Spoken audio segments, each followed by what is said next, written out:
VAR রং decision correct করে। Financial tracking apps গুলো তোমার ফিনান্সিয়াল মিস্টেক কারেক্ট করে দেবে। কিছুই না, রেফারি রং ডিসিশন নিলে রিভিউতে চলে যায়, ভিএআর সেটাকে কারেক্ট করে দেয়। পার্সোনাল ফিন্যান্সেও তোমার ডিসিশন গুলো কারেক্ট করা খুবই সহজ।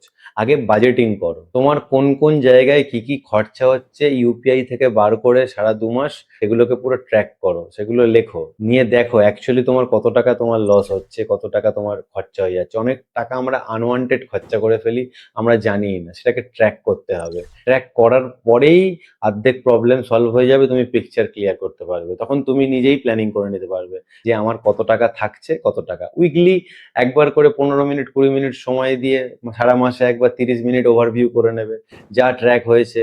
তোমার পার্সোনাল ফিনান্স ম্যানেজ করার জন্য এক্সেল শিট পেতে চাও, কমেন্ট করো এক্সেল, আমি তোমাকে পাঠিয়ে দেবো পার্সোনালি। নাহলে তুমি ডিএমও করতে পারো, এই পার্সোনাল ফিনান্স ম্যানেজ করার জন্য এক্সেল শিট তোমাকে পাঠিয়ে দেবো, সেখানে তুমি আরামসে নিজেই ক্যালকুলেট করতে পারবে। আজই ডিএম করো, নিজের পার্সোনাল ফিনান্স, নিজের এক্সপেন্স ক্যালকুলেট করো। আমি সৌরভ হালদার, এইটা হলো the beautiful game of money.